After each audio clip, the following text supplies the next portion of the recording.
Amitabh sir, ये जो बात कह रहे हैं ये फैक्ट है कि हम कुछ जगहों पर ठीक है, हमने जैसे कहा कुछ आपके कानून है, नियम है, और हमने ये भी कहा कि देखिए कि जो हार्डकोर क्रिमिनल्स हैं, हमने ये भी पाया कि एक जो फिलहाल खेप इतना दूसरी ही खेप आई फिलहाल थी, दूसरी खेप जब आई थी, दूसरी खेप में ये भी निकला था कि कुछ मर्डरर थे, आरोपी थे।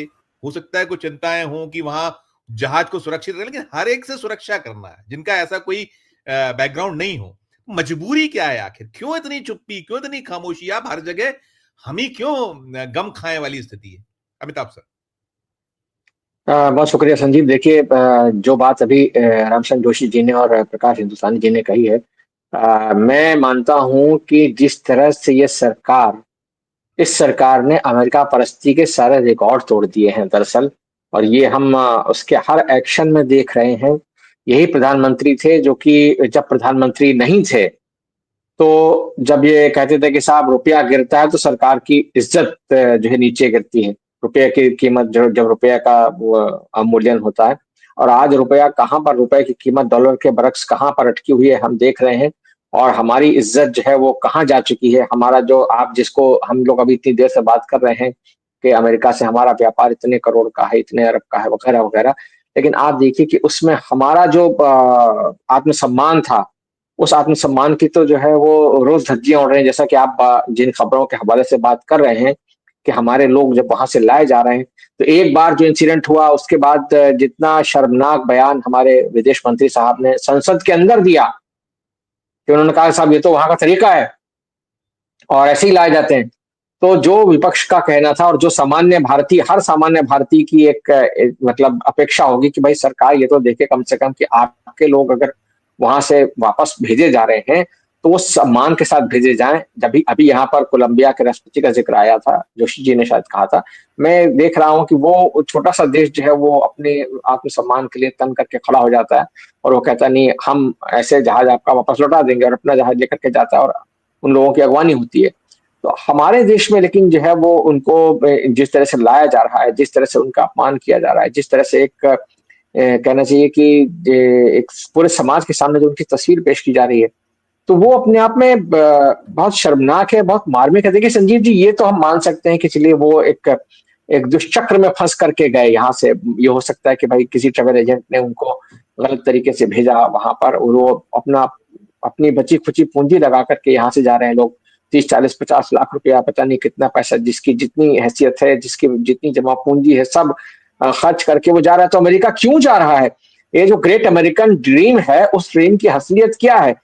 ये हमको, जब तक हम इस पर बात नहीं करेंगे कि ये सरकार, या इससे पहले की भी सरकारों को ले लें, लेकिन ये सरकार चूंकि अपने विश्वगुरु होने का बहुत बड़ा एकदम दावा करती है, तो वो जो है वो आप अपने लोगों को अपने देश में काम नहीं दे पा रहे हैं। आप अपने लोगों के लिए अपने देश में ऐसी परिस्थितियां नहीं निर्मित कर पा रहे हैं जिनके चलते किसी को बाहर जाने की जरूरत ना हो। अगर मैं जिस शहर में पैदा हुआ हूं, जिस शहर में रहता हूं, अगर उसी जगह मुझे नौकरी मिल जाए, उसी जगह मेरे जीवन यापन के एक कहना चाहिए संसाधन उपलब्ध हो जाए मुझको, तो मुझे क्या जरूरत पड़ी है मैं किसी दूसरी जगह जाऊंगा? चाहे वो हिंदुस्तान के भीतर ही की जगह क्यों ना हो। मैं लखनऊ का रहने वाला हूं, तो मैं लखनऊ से दिल्ली क्यों आऊंगा, या मैं लखनऊ से लंदन क्यों जाऊंगा, अगर मुझे मेरे घर में ही रोजी रोटी मिल जा रही है तो। लेकिन हमारी व्यवस्था जो है उसने हमारे नागरिकों को ऐसा छला है ओवर द ईयर्स।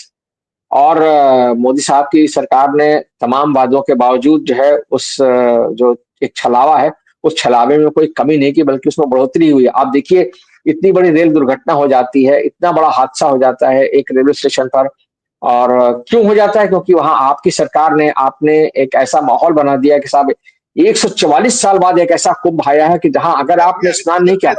सर मैं इस पे चर्चा करना चाहता हूँ, अगर आप अनुमति दें मैं एक टिप्पणी पहले इस पे लूं, अमेरिका पे।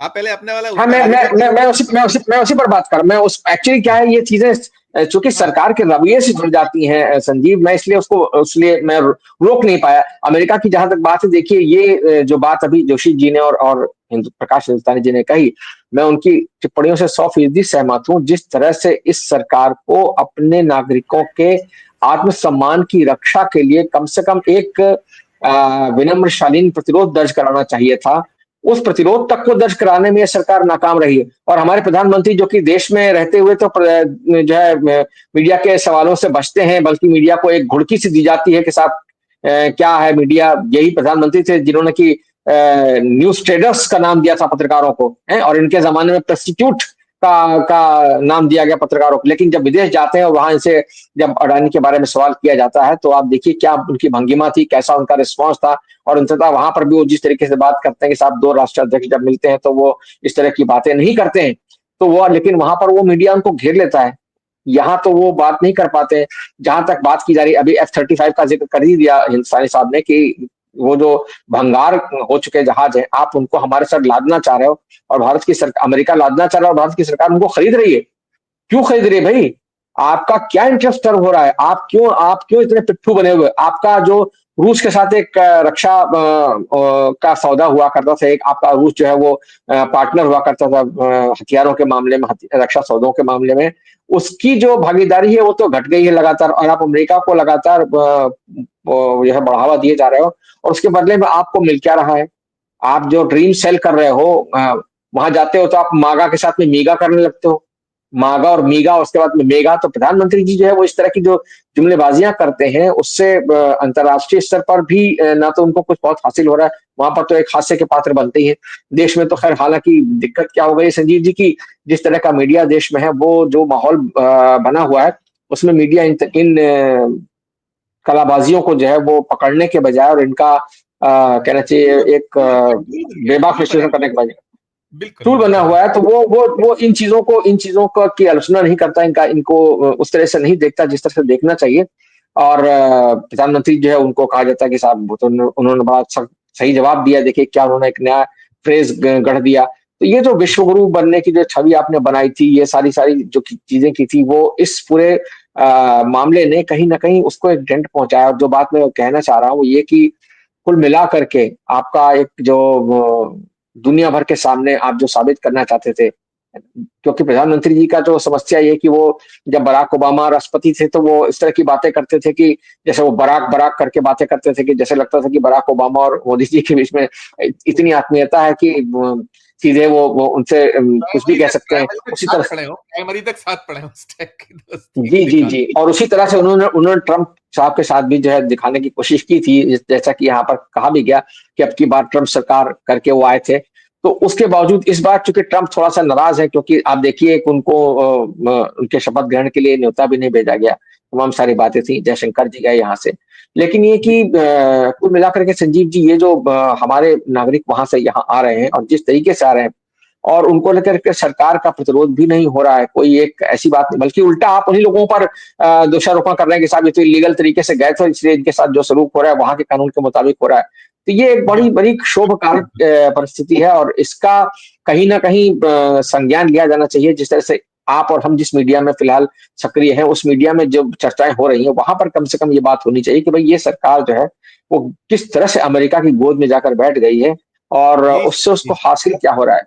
जी जी। बिल्कुल बिल्कुल नहीं, ये अमिताभ सर क्या है, ये न्यूज जो हेडलाइन मैनेजमेंट का हिस्सा मान लिया जाए, जो पीआर तंत्र की बात की कि आप उसे करते रहिए, बाकी जो दूसरे इश्यूज हैं उसको डाइवर्ट करते रहिए। जैसे हमने देखा दिल्ली में जो हुआ, दिल्ली की बात कर रहे थे, इतनी मौतें हो जाती हैं, और ये जो नाना प्रकार के बयान, ये भी बड़ा विस्मयकारी था। और एलजी का भी हमने देखा था कि एलजी पहले कुछ करते हैं और बाद में 29 मिनट बाद उसको एडिट कर देते हैं, और ध्यान नहीं रखते कि हम पहले तो क्या कुछ बोल चुके हैं। क्या है, क्या हिस्सा, क्या रणनीति, क्या लग रही है दिल्ली में, क्या देख पा रहे हैं, आपको क्या लगता है, आपका अपना विश्लेषण संजीव जी, क्या? बहुत बहुत शुक्रिया संजीव जी। मैं अभी रामचंद्र जी और प्रकाश जी की बातें सुन रहा था, मुझे बेसाख्ता जो है वो दो बड़े कवियों की कवि और शायर इत्तेफाक से इनकी लाइनें याद आ गई। मैं जब बात सुन रहा था तो मुझे मेरे दिमाग में वो लाइनें घूम गई। एक राजेश जोशी की कविता है, बहुत मशहूर कविता है, जो इस पागलपन में शामिल नहीं होंगे मारे जाएंगे। जी जी जी। तो ये समाज को संजीव इस समय ऐसे, आप मध्य प्रदेश की हैं राजेश जी, और वो उनकी जो कविता है वो ये कहती है कि कटघरे में खड़े कर दिए जाएंगे जो विरोध में बोलेंगे, जो सच सच बोलेंगे मारे जाएंगे। सबसे बड़ा अपराध है इस समय निहत्थे और निरपराध होना, जो अपराधी नहीं है वो मारे जाएंगे। तो ये वही, ये समय, हम इस समय में ऐसे आ गए, जो आप अभी हेडलाइन मैनेजमेंट, तो ये मीडिया का काम है, उसने ऐसा बना दिया है कि जो जो अपराधी नहीं है उन्हीं को कटघरे में खड़ा कर दिया जा रहा है। और ये जो अभी जैसे हम लोग दिल्ली के भगदड़ वाले हादसे की बात कर रहे हैं, या उससे पहले कुंभ में वहां जो इलाहाबाद में हो गया हादसा जिसमें कि 30 से ऊपर लोग मारे गए, जिनकी बातें आई थी, सच आंकड़ा क्या है वो तो हमको नहीं मालूम, लेकिन जो सरकारी आंकड़ा है वो एक जगह 18 का, एक जगह 30 का।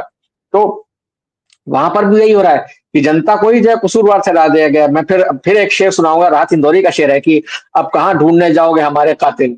तो ये राहत इंदौरी का बड़ा मशहूर शेर है कि अब कहाँ ढूंढने जाओगे हमारे कातिल, आप तो कत्ल का इल्जाम हम ही पर रख दो। तो वाह! ये बिल्कुल वही हो रहा है। ये सरकार जो है, ये निजाम, जिस निजाम में हम लोग जिंदा हैं संजीव इस वक्त, वो वहाँ यहाँ ये है कि आप आवाज उठा रहे हैं तो आप ही कसूरवार हैं, और आप अंदर चले जाएंगे जेल के। आप आपका चैनल बंद हो जाएगा, आप आपकी पत्रकारिता पर सवाल उठ जाएंगे, आपको तरह तरह से जो है घेरा जाएगा, आपके ऊपर आपकी जो है बिल्कुल लानत मलानत की जाएगी, आपकी मट्टी पलित कर दी जाएगी, आप पर आपकी ऐसी घेराबंदी होगी कि आप ही समाज के निगाह में जो है गुनहगार साबित हो जाएंगे।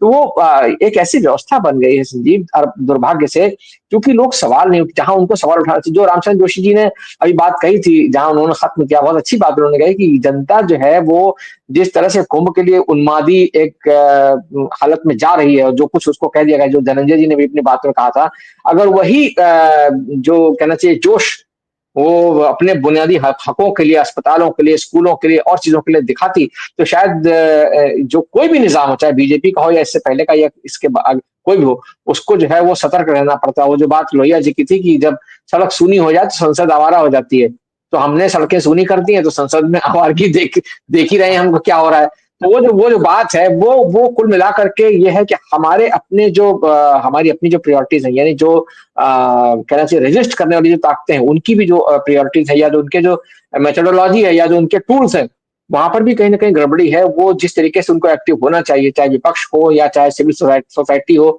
मीडिया हो, जुडिशरी हो। जुडिशरी देखिए, सुप्रीम कोर्ट का जज कह रहा है कि साहब आप पैरासाइट बना रहे हो। आपने जो अभी फ्रीबीज की बात कर रहे थे, सुप्रीम कोर्ट के जज की टिप्पणी आई कि आप पैरासाइट बना रहे हो, ठीक है ना। और एक जज साहब थे जिन्होंने की इलाहाबाद हाई कोर्ट के, जिन्होंने कह दिया कि साहब हिंदू की जो बात करे, बहुसंख्यक की जो बात करेगा उसको करना ही पड़ेगा, हिंदुत्व की बात करनी पड़ेगी, हिंदू के हिसाब से चलेगा सारा मामला। वो सिटिंग जज कह रहा हाई कोर्ट का।